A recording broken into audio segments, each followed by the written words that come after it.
आंध्र प्रदेश के पलनाडु में पीएम मोदी ने चंद्रबाबू नायडू और पवन कल्याण के साथ एक साझा रैली की और साफ तौर पर कहा कि एनडीए 4 जून को 400 पार करेगी। वहीं पीएम मोदी ने परिवारवाद को लेकर विपक्ष पर जमकर हमला बोला और इंडिया गठबंधन पर परिवारवाद की राजनीति करने का आरोप लगाया।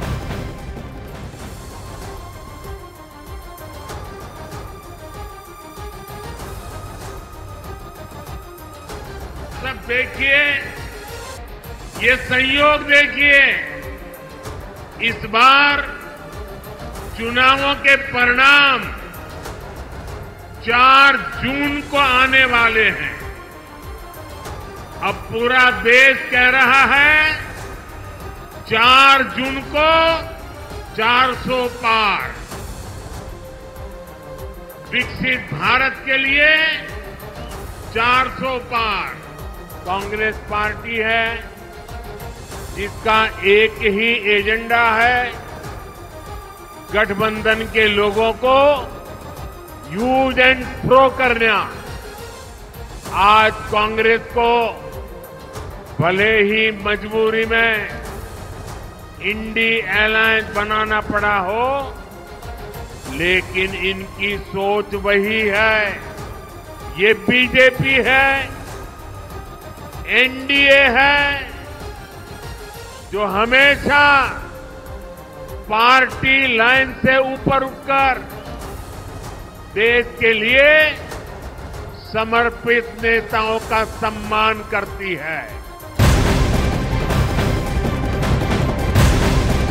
पीएम नरेंद्र मोदी लोकसभा चुनाव के नजदीक होने के बीच दक्षिण राज्यों में बीजेपी की पहुंच बढ़ाने के लिए ताबड़तोड़ रैलियां कर रखी है। आज पीएम तेलंगाना, तमिलनाडु और कर्नाटक का दौरा करेंगे।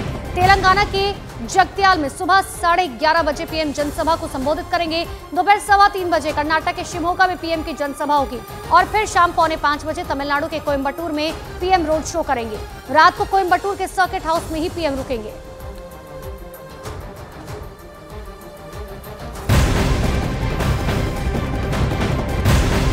और एक बड़ी खबर आपको बता दें, पुतिन एक बार फिर से रूस के राष्ट्रपति के तौर पर चुने गए हैं। करीब 87% वोटों से राष्ट्रपति चुनाव एक बार फिर से पुतिन ने जीत लिया है।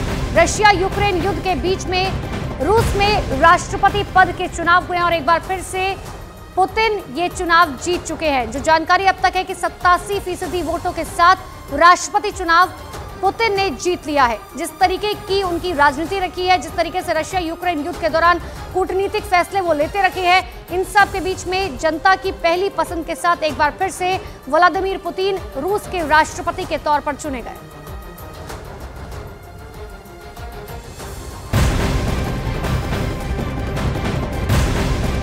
बड़ी खबर, ईडी ने अरविंद केजरीवाल को एक साथ 2 समन्स भेजे हैं। दिल्ली जल बोर्ड केस में ईडी ने आज केजरीवाल को पूछताछ के लिए बुलाया। तो वही शराब घोटाला मामले में अरविंद केजरीवाल से ईडी 21 मार्च को पूछताछ करेगी। बड़ी जानकारी आपको दे रहे, 2 समन्स अरविंद केजरीवाल को भेजे गए हैं। साथ ही आज एक समन को लेकर पूछताछ की जाएगी, लेकिन देखने वाली बात होगी कि क्या अरविंद केजरीवाल जाएंगे या नहीं जाएंगे।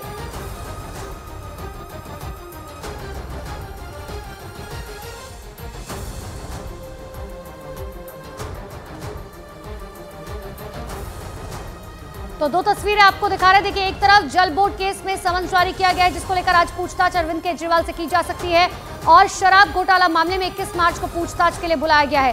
क्या आज दिल्ली जल बोर्ड के इस पूरे मामले को लेकर अरविंद केजरीवाल पहुंचेंगे, क्योंकि समन जारी किया गया है।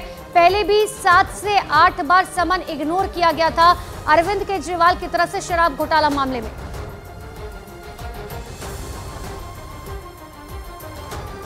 ईडी का समन आया है केजरीवाल को और 9वीं बार उनको आया समन, लेकिन उनकी पार्टी यही कह रही है कि राजनीतिक साजिश के चलते ये पूरी कार्रवाई हो रही है। देखिए, अब अरविंद केजरीवाल के पास अपनी बेगुनाही में कहने को कुछ भी नहीं बचा। अभी 2 दिन पहले वो 8 समन का अवहेलना करने के लिए जेल जाने की स्थिति में थे, तो उनको बेल लेना पड़ा। कोर्ट ने कहा गो एंड ज्वाइन इन्वेस्टिगेशन। अब अरविंद केजरीवाल को दिल्ली की जनता भ्रष्टाचारी मान चुकी है, क्योंकि दिल्ली की जनता को ये पता है कि टूटी गलियां तो नहीं बनवाए, अपना राजमहल बनवा लिया। लोगों को साफ पानी तो नहीं दिए, अपने लिए करोड़ों की गाड़ियों का काफिला तैयार कर लिया। दिल्ली की जमुना जी को तो साफ नहीं किए, लेकिन अपने लिए दुनिया की सारी सुविधाएं, रिमोट से चलने वाली सुविधाएं, टाइल से लेके और टॉयलेट तक, इंटरनेशनली शायद कोई बहुत बड़े देश का राजतंत्र का राजा भी न रखा हो, वो व्यवस्था किए। दिल्ली की जनता खून के आंसू रो रही है और ये बार बार चाहती है कि जब किसी के पास जवाब ही नहीं है तो उसको इतना मौका क्यों दिया जा रहा है। कानून को कड़ाई से पेश आना चाहिए अरविंद केजरीवाल जी के साथ। देश में लोकतंत्र है, भारत में न्यायपालिका है।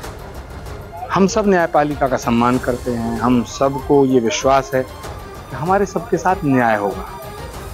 मुझे लगता है केजरीवाल जी बहुत ही पढ़े लिखे व्यक्ति हैं, बहुत ही संभ्रांत नेता हैं और वो भारत के संविधान और भारत के कानून का सम्मान करने वाले हैं।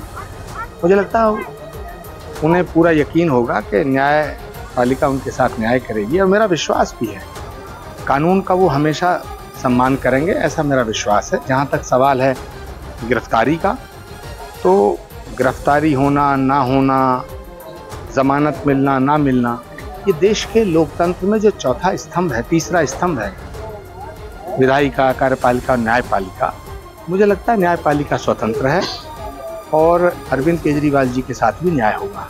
अरविंद केजरीवाल जी जो आम आदमी पार्टी के सुप्रीमो हैं, एक रिटायर्ड ब्यूरोक्रेट हैं, उनको पता है कि जो सिस्टम है ब्यूरोक्रेसी का वो कैसे चलता है।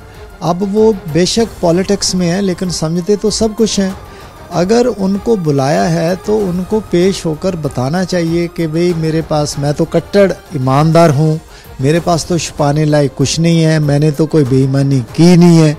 तो उनको पेश होकर ये बताना चाहिए कि भैया मेरे पास तो छुपाने लायक कुछ भी नहीं है, आप बताओ मेरे से क्या पूछना चाहते हो।